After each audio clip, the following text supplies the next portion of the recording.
नमस्कार, मी Deepali. बालविश्व Marathi baby world मध्ये सर्वांचं मनापासून स्वागत. सर्वात आधी तर तुम्हा सर्वांना या दिवाळीच्या खूप खूप खूप शुभेच्छा. ही दिवाळी तुमच्यासाठी निरोगी, सुरक्षित, आनंदाची आणि भरभराटीची जावो हीच ईश्वरचरणी प्रार्थना. वर्षातला सर्वात मोठा आनंदाचा आणि अतिशय उत्साहाचा सण कोणता असेल तर तो आहे दिवाळी. दिवाळीसारख्या या मोठ्या सणाचा आनंद घ्यायचा असेल, आस्वाद घ्यायचा असेल आणि हा सण उत्साहामध्ये पार पाडायचा असेल तर आपल्या घरामधलं जे लहान बाळ आहे, लहान मुलं आहे, ते सुद्धा निरोगी असणं, आनंदी असणं खूप जास्त महत्वाचं असतं. सध्या प्रत्येक घरामध्ये दिवाळीची अगदी जोरामध्ये तयारी सुरू आहे. म्हणजे फराळ आहे, फटाके आहेत किंवा साफसफाई आहे, खरेदी आहे, पाहुण्यांची ये जा आहे, प्रवास आहे, या सगळ्या गोष्टी होत आहेत आणि त्यामुळे कुठेतरी लहान मुलांकडे किंवा लहान बाळांकडे थोडंसं दुर्लक्ष होतं आणि म्हणूनच दिवाळी झाली की झाली मुलं हे आजारी पडायला लागतात. तर पुढच्या काही गोष्टी आहेत ज्या गोष्टी तुम्हाला या दिवाळीमध्ये मुलांसोबत टाळणं गरजेचं आहे. यामध्ये सगळ्यात पहिली खूप महत्वाची गोष्ट म्हणजे जे काही तुमच्या बाळाचं मुलाचं रुटीन आहे ते रुटीन तुम्हाला शक्य तेवढं सेट ठेवण्याचा प्रयत्न करायचा आहे. कारण आपल्याला जे काही काम आहे किंवा फराळ बनवायचं आहे, आणखी काही गोष्टी आहेत, यामध्ये मुलांचं खाण्यापिण्याचं असेल, झोपेचं आहे, खेळण्याचं, अभ्यासाचं, या सगळ्या गोष्टी थोड्याशा डिस्टर्ब होतात आणि या डिस्टर्ब झालेल्या गोष्टी परत सेट करण्यासाठी खूप जास्त दिवस सुद्धा लागतात. विशेषतः बाळाचं जे काही खाण्याचं रुटीन आहे हे तुम्हाला अगदी प्रॉपरली फॉलो करणं गरजेचं आहे.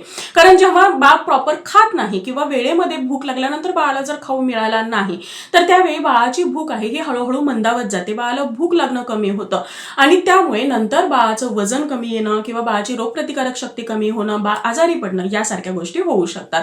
शिवाय बाळाने जर प्रॉपर खाल्लं नाही तर तो झोपणारही व्यवस्थित नाही आणि मग सतत किरकिर, चिडचिड करत राहील, ज्या कारणामुळे या सणाचा खरा आस्वाद आपल्याला घेता येणार नाही. त्यामुळे काम कितीही असू द्या, बाळाच्या ज्या काही खाण्याच्या किंवा झोपण्याच्या वेळा आहेत या तुम्हाला अजिबात चुकवायच्या नाहीत. दुसरी गोष्ट म्हणजे आता लवकरच अभ्यंग स्नान सुद्धा येणार आहे आणि अभ्यंग स्नान म्हणल्यावर आपण बाळाला उठणं तर लावणार आहे. पण लक्षात घ्या, उठणं हे कितीही आयुर्वेदिक पद्धतीने बनवलेलं असू द्या, हर्बल प्रोडक्ट असू द्या, तरी सुद्धा हे बाळाच्या स्किनला सूट होईलच असं नाही. बाळाची स्किन ही अतिशय सेन्सिटिव्ह असते.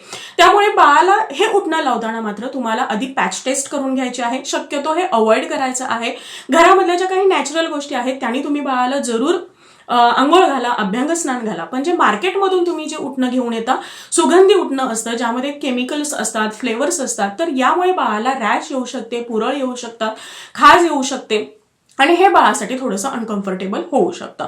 त्यामुळे शक्यतो हे जे उठणं आहे हे वापरणं तुम्हाला या दिवाळीमध्ये तरी टाळायचं आहे. त्यानंतरची पुढची गोष्ट म्हणजे अर्थातच फराळ. दिवाळीमधला सगळ्यात मजेशीर गोष्ट कोणती असेल तर तो आहे फराळ आणि लहान मुलांसाठी ही खूप जास्त आनंदाची आणि खूप जास्त उत्साहाची गोष्ट असते. वेगवेगळे पदार्थ खायला मिळतात, आई वेगवेगळे पदार्थ करत असते. पण या काळामध्ये लक्षात घ्या, आपण दिवाळीमध्ये जे काही पदार्थ बनवतो हे ऑलमोस्ट मैद्याचे बनलेले असतात. ते खूप जास्त तळलेले असतात किंवा तेलकट असतात, खूप जास्त गोड असतात आणि हे पचायला सुद्धा जड असतात.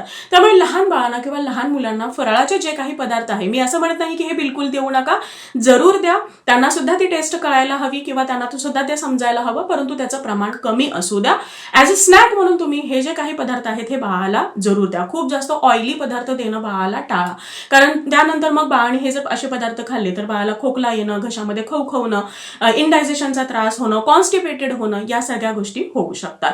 शिवाय या दरम्यान तुम्हाला बाळाला भरपूर पाणी आणि लिक्विड डाएट देणं सुद्धा गरजेचं आहे. कारण जेव्हा तुम्ही बाळाला असे जडजड पदार्थ देता, तेलकट पदार्थ देता, खूप जास्त गोड पदार्थ देता, तर त्यावेळी बाळाचं पचन हे थोडंसं मंदावतं आणि बाळ हा कॉन्स्टिपेटेड होऊ शकतो. बाळाचं पोट हे रेग्युलर साफ होत नाही. ते होण्यासाठी तुम्हाला बाळाला पाणी सुद्धा पुरेशा प्रमाणामध्ये देणं गरजेचं आहे. त्यानंतरची पुढची गोष्ट म्हणजे अर्थातच फटाके.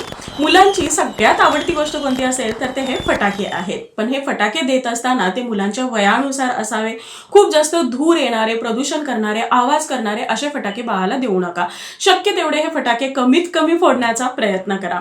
शिवाय जेव्हा तुम्ही बाळाला किंवा लहान मुलांना फटाके फोडायला देत असता तर त्यावेळी तुमच्या ऑब्झर्वेशन खाली ही मुलं असायला हवेत की जेणेकरून काही ऍक्सिडेंट झाले तर तुम्ही तिथे लगेचच मदतीला अवेलेबल असाल. शिवाय फटाके जिथे बाळ फोडतो आहे तिथे तुम्हाला एक पाण्याची बकेट भरून ठेवायची आहे. मुलांना शूज जरूर घालायचे आहेत. शिवाय जे काही सैलसर कपडे आहेत किंवा मुलींचे नॉर्मली फ्रॉक्स वगैरे असतात तर असे घालून बाळाला फटाके फोडायला देऊ नका, कारण यामुळे खूप लवकर आग लागण्याची शक्यता असते किंवा ऍक्सिडेंट्स होऊ शकतात. हे टाळण्यासाठी शक्यतो बाळाला अंगभर आणि थोडेसे टाईट असे कपडे घालायचे आहेत. शिवाय खूप जास्त धूर असेल किंवा जेव्हा फटाके फोडतो तर त्यावेळी खूप जास्त धूर येतो, तर अशा वेळी बाळाला पटकन तिथून बाजूला घ्यायचा आहे, कारण हा धूर जर नाकामध्ये तोंडामध्ये गेला तर बाळाला सर्दी ही नक्कीच होणार आहे, बाळाला थ्रोट इन्फेक्शन होणार आहे. हे टाळण्यासाठी धुराच्या ठिकाणी मुलांना जास्त वेळ तुम्हाला ठेवायचं नाही. योग्य ती काळजी आणि सुरक्षितता बाळगून तुम्ही जर फटाके मुलांना देत असाल तर ही दिवाळी मुलांसाठी नक्कीच सुरक्षित जायला मदत होणार आहे. त्यानंतरची पुढची गोष्ट म्हणजे नवीन कपडे. दिवाळी म्हटलं की आपण नवीन कपडे मुलांना घेतोच, पण हे नवीन कपडे बऱ्याचदा मुलांना टोचतात किंवा हे कपडे घातल्यानंतर मुलांना रॅश येते.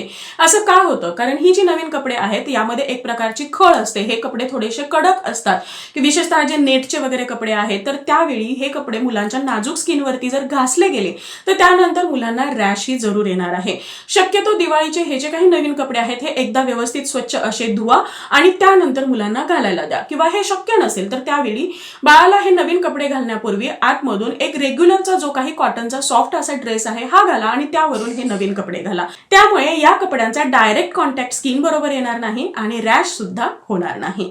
त्यानंतर सगळ्यात शेवटची आणि खूप महत्वाची गोष्ट म्हणजे दिवाळी ही थंडीमध्ये असते आणि अशा वेळी सकाळी लवकर उठणं, आंघोळ घालणं किंवा अभ्यंग स्नान करणं, बाहेर फटाके फोडायला जाणं किंवा थोडासा थंडीची कॉन्टॅक्ट मुलांशी जास्त येतो. त्यामुळे बाळाच्या त्वचेची खूप जास्त तुम्हाला काळजी घेणं गरजेचं आहे. आंघोळ झाल्यानंतर व्यवस्थित असं मॉइश्चरायझर बाळाला लावा.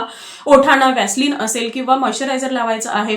बाळाच्या बेंबीमध्ये तुम्हाला ऑइलनी मसाज जरूर करायचा आहे, बाळाची त्वचा ही तजेलदार आणि कोमल राहायला मदत होईल. बाळाचे कान आहेत, तळहात, तळपाय आणि छाती ही गरम राहील याकडे लक्ष द्यायचं आहे, जेणेकरून बाळाला सर्दी होणार नाही. या काही गोष्टी आहेत ज्या गोष्टी तुम्हाला या दिवाळीमध्ये तुमच्या मुलांसोबत फॉलो करणं गरजेचं आहे, जेणेकरून ही दिवाळी तुमच्यासाठी निरोगी आणि सुरक्षित जाईल आणि दिवाळीचा खऱ्या अर्थाने तुम्ही आनंद घेऊ शकाल. सो आय होप आजचा हा व्हिडिओ तुम्हाला आवडला असेल आणि हेल्पफुल ठरला असेल. Thank you so much for watching this video. Bye, see you soon with new topic.